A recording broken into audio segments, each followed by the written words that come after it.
Bien, alumnos, hoy vamos a ver el tema de los decretos y las resoluciones. Los decretos son documentos administrativos que se utilizan dentro de instituciones públicas como privadas, mas no por personas naturales. Hay que tener en cuenta una cosa: instituciones públicas o privadas pues tienen una carga jurídica y en algunos casos tienen rango de una ley. Veamos el ejemplo de los decretos de urgencia, ¿no? El presidente por esos días está emitiendo muchos decretos de urgencia. El conducto regular de una ley es a través del presidente hacia el Congreso, se presenta el proyecto de ley, el Congreso lo aprueba y se convierte en ley. O el Congreso presenta un proyecto de ley al presidente, el presidente lo aprueba y se convierte en ley. Siempre hay un conducto regular que busca el equilibrio de poderes, ¿no? Pero en este caso, en estado de emergencia, el Consejo de Ministros y el presidente emiten los decretos que tienen en este caso rango de una ley, es decir, que tienen que cumplirse para todos, ¿ya? Dentro de la nación. Entonces, los decretos no son documentos que uno vaya a tramitar así nada más. Generalmente son emitidos por autoridades y tienen carácter descendente, es decir, nosotros tenemos que obedecer nada más. Bien, el decreto tiene varias partes que vamos a ver ahora. Por ejemplo, el encabezamiento, donde se ponen los detalles de quiénes están emitiendo y quién va a firmar o qué se está buscando en ese decreto, ¿verdad? El número. El marco legal, es lo que te decía. Un decreto no es un documento que se pueda hacer así nada más, o que una persona decreta algo y todo el mundo tiene que obedecerle. No, el decreto es un documento de carácter superior.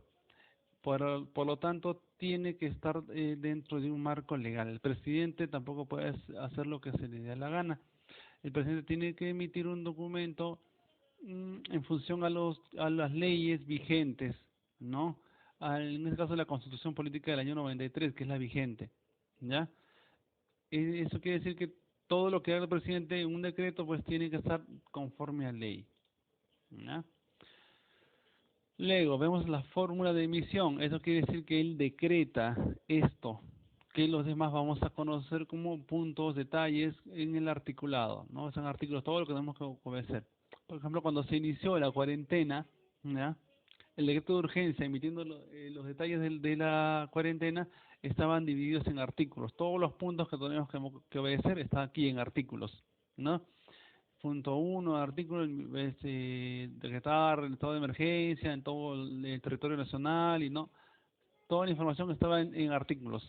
De esa manera, pues no se escapaba ni un solo detalle, porque los decretos son revisados de manera meticulosa por abogados, por asesores, ¿no?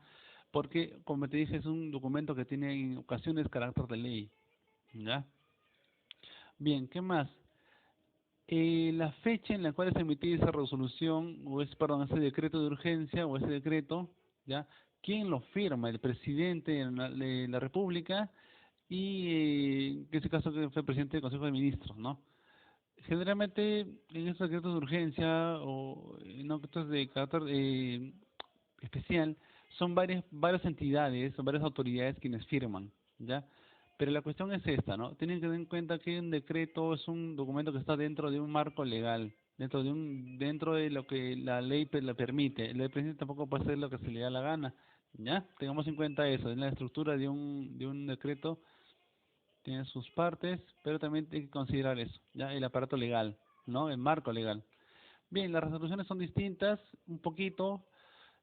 Son documentos oficiales que emiten las altas autoridades administrativas, judiciales o políticas, como los representantes del Poder Ejecutivo, ¿ya? Presidente o ministros, del Poder Judicial, el Parlamento, etcétera. Estos textos se basan en disposiciones legales específicas de orden superior, como la Constitución, las leyes, decretos, en fin.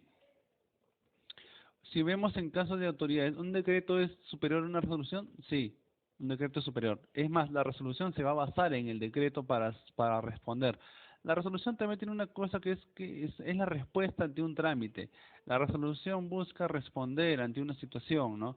Digamos, digamos el caso de un alumno que quiere pedir licencia de estudios. Eso que tiene que hacer trámites, tiene que viajar y no puede asistir un año a la universidad. Entonces, el alumno pide una vacante, que guarden su vacante, se llama reserva de vacante, ¿ya? Entonces, hace los trámites, presenta los documentos oficiales que le pide a la universidad, todos los documentos que le pide, y espera 15 días, a veces una semana, para que la universidad dé una respuesta, una resolución. Esa resolución autorizará, según los documentos que haya presentado, si está todo conforme, autorizará que el alumno pues esté un año sin estudiar y pueda reingresar al año siguiente, o simplemente dirá que no procede y el alumno tiene que seguir estudiando o tiene que volver a hacer el trámite dentro de un mes o 2 meses. ¿Te das cuenta? De esa manera, las resoluciones son respuestas que se hace ante un trámite. Esto sí puede ser tramitado. La resolución sí puede ser tramitada. En cambio, el decreto no puede ser tramitado, ¿ya? Bien, sigamos. Ahora vamos a ver las partes de una resolución, ¿ya? Vamos a ver la primera parte que es la numeración, con lo cual nosotros identificamos la resolución, cuando la resolución vaya a archivo, vamos a identificarlo con estos códigos, ¿ya? Bien, aquí se indica pues autoridades, el año, el número de trámite que se está haciendo. Estas siglas indican las oficinas, ¿ya? El lugar y fecha donde se está haciendo la resolución, el visto, que es el caso, aquí se está anunciando qué caso se va a revisar, la situación. En el caso que nosotros estamos viendo del alumno que está pidiendo licencia de estudios, aquí estaría, en el visto, ¿ya? En el visto pondríamos la situación de que el alumno está pidiendo pues su licencia de estudios, ¿no? Aquí, considerando, es la parte legal. Eso quiere decir que aquí vamos a nosotros a encontrar las leyes, los reglamentos, los decretos que permitan resolver esa resolución, ¿no? Entonces, aquí está la parte legal, el considerando. La parte resolutiva empieza siempre no, la expresión se resuelve, ¿ya? Ahora, el hecho de que diga se resuelve no quiere decir que se responde necesariamente a tu favor, ¿ya? Es simplemente que está dando una respuesta, está dando una respuesta. A veces es autorizar, a veces negar, siempre es en infinitivo. En este caso es autorizar retiro de documentos de escolaridad del alumno tal, ¿no? Y incluye así la escolaridad está diciéndote que están todo conforme a ley. Entonces, de esta manera nos damos cuenta que una resolución es una respuesta ante un trámite, ¿ya? Registre, comunique y archive. Esta expresión quiere decir que se tiene que crear un código para esta resolución, se tiene que comunicar a las entidades competentes y se tiene que archivar una copia para que haya una revisión. En caso de una revisión de esa resolución, pues se saca el archivo y se trabaja con esa copia.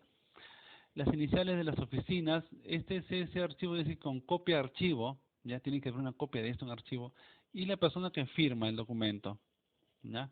Bien, nos damos cuenta por eso de unas cosas, ¿no? De unos detalles. ¿Ambos documentos son emitidos por instituciones? Sí. ¿Una persona natural puede emitir una resolución o un decreto? No. Son instituciones, nada más quienes emiten ambos documentos, tanto decreto como resolución, ¿ya? ¿Se procede según trámite regular para su redacción? Claro, se tiene que hacer un trámite. En el caso del decreto es diferente, porque el decreto siempre lo hacen autoridades entre ellos. En el caso de una resolución, sí, una persona natural lo puede tramitar, pero no es que una persona natural pues emita un decreto o emita una resolución, no, porque tienen carácter descendente, ¿no? Es decir, que de arriba hacia abajo. Si el presidente emite una resolución, un decreto de que todos tenemos que quedarnos en nuestra casa los fines de semana, descendente, todos tenemos que obedecer. Si tú has hecho tu trámite para pedir tu licencia de estudios, esa resolución es para todas las autoridades competentes y para ti también. Si te arrepentiste luego, tienes que ver la manera de cómo tramitar que anule esa resolución, que es otro trámite, ¿ya? Es necesario conocer su estructura para una adecuada comprensión de los documentos legales. Obviamente, nosotros, como no podemos emitir este documento, nos queda simplemente saber su estructura para comprenderlo, de qué trata, por cultura general, por parte de, si estamos trabajando en instituciones públicas, hay que conocerlos para saber su adecuada redacción, ¿no? Pero básicamente porque nosotros tenemos que conocer este tipo de documentos, en caso al menos las resoluciones, sí lo vamos a utilizar bastante en el trámite, en los trámites universitarios. Muy bien, alumnos, hasta aquí la clase del día de hoy. Cualquier consulta a través de la plataforma virtual. Muchas gracias.